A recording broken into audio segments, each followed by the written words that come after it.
What's up, Mets fans? Welcome back to the channel. And as you can see from the backdrop, the visuals, the audio, I'm still out of town. If you guys follow the channel, then you know that over the past couple days.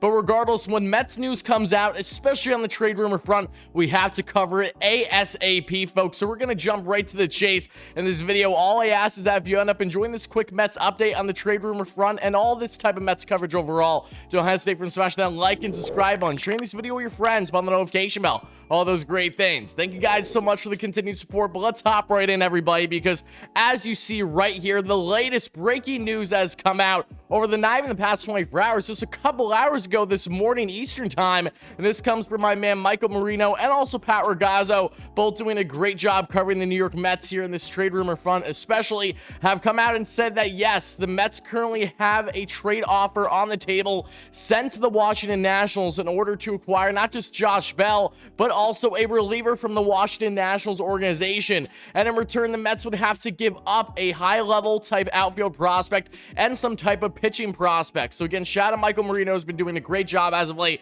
covering the Mets. Shout out Pat Ragazzo, my buddy on the channel as well. Both those guys do a phenomenal job. Check them out on Twitter if you haven't already, if you want to stay up to date on all the latest Mets news rumors that isn't here on the YouTube channel. But my quick reaction to this, folks, is I'm not surprised. Look, we discussed in a stream a couple days ago that the Mets have started to actually show interest, reported interest in Josh Bell, who is undoubtedly the best bat available on the market. You could rightfully argue that is not named Juan Soto. It's not his teammate. So with the assumption that the Mets are not going to land Juan Soto by this year's trade deadline, with there being a strong assumption that Soto isn't even dealt at all, you see the likes of Josh Bell here. We all know how appealing he is. I've discussed him time and time again, but he truly is one of the top players out there right now, having a massive comeback here with 13 home runs, 49 RBIs, a 305 average, a 385 on base percentage, and roughly 500 slug. This man is right around a 900 OPS on the season, a 144 WRC plus, which means he's in the 44th percentile, higher than the average position player in all baseball.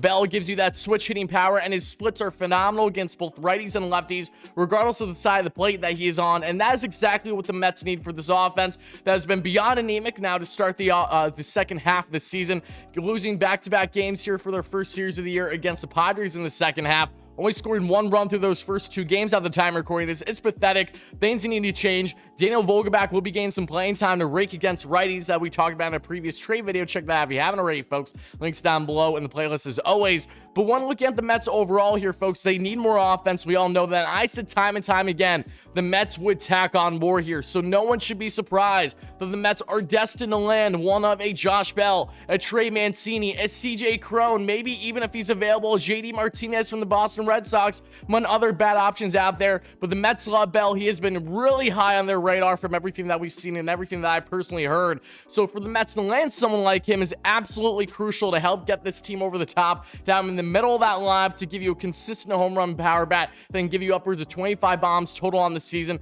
He's on pace for north of 90 to 100 RBIs. He's having a phenomenal year for the Nationals, and hopefully he can do the same with the Mets should they acquire him, in which I would be absolutely jumping for joy, ecstatic. But the Mets wouldn't just acquire Josh Bell, they're also looking for a reliever. And I would like to emphasize that even in a scenario where a trade like this does happen, folks, I'm not under the belief, and you should be either at this juncture, that this would be the last reliever the Mets acquire, because the Nationals are not known for the relievers that they currently have in their bullpen. There are many other teams that have better relief options. However, there is two pitchers that stand out to me, and one is Kyle Finnegan for the Nationals. He has a sub-4 ERA on the year. He's pitched well against the Mets in his career. He's a towering right-hander, and 36.2 innings pitched this year, has a 3.55 expected ERA. Solid stuff so far. He has over a 10 K per 9, but right around 3 walks per 9, which isn't terrible. But you have Kyle Finnegan and also Carl Edwards Jr., who I have a kind of gut feeling he might be the reliever that the Mets would acquire between the two, should a deal get done. In case you guys don't know Carl Edwards Jr. as well, he is on a 1-year deal right now. I do believe that he's going to be a free agent after this season, so that is where it becomes more appealing for a Mets team.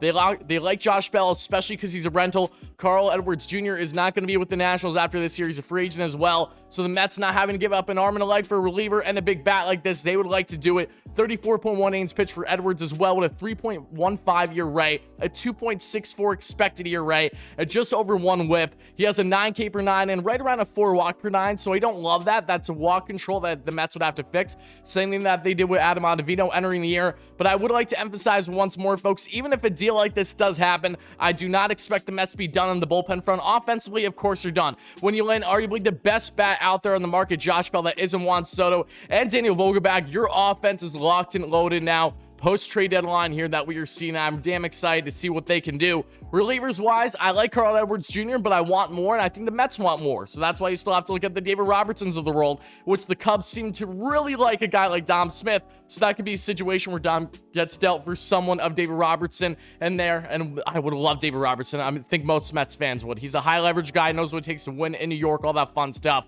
But then you have the Detroit Tigers, another team to keep an eye on. They have Gregory Soto, they have Andrew Chafin, and they have Michael Fulmer. All feasible options for the Mets. Chafin's number 1 on my list, Fulmer number 2, and Soto number 3. Baltimore Orioles, the Mets really like Jorge Lopez. Maybe they even like Dylan Tate, a couple other guys, but they're not going to trade for Trey Mancini. Then the odds of them landing one of those relievers feels a lot slimmer. It would make more sense in a blockbuster / package deal, folks. But all we know is that the Mets are destined to make great moves, regardless on how piss poor they are playing so far, pardon my French. They need to do better. They will do better. Billy Epler will get the job done for the Mets, and I'm beyond ecstatic to see what they are going to do. So Mets fans, let me know all your thoughts in the comments below. How do you feel about the Mets and their current trade options, and having a trade offer already in for the likes of Josh Bell and one reliever currently from the Washington Nationals? Now, the players that the Mets would have to give up, in my opinion, I'd imagine that if you're looking for a high-level outfielder, that's going to be one of Khalil Lee or Nick Plummer. I feel like that is inevitable. Then when looking at pitchers, there's multiple guys out there. I would say maybe it's going to be a Hamill, maybe it's going to be a Buto, maybe it's going to be someone else along those lines in either single or double A. I don't think it'll be Calvin Ziegler because he's high in the Mets prospect rankings. I don't think they want to part with him.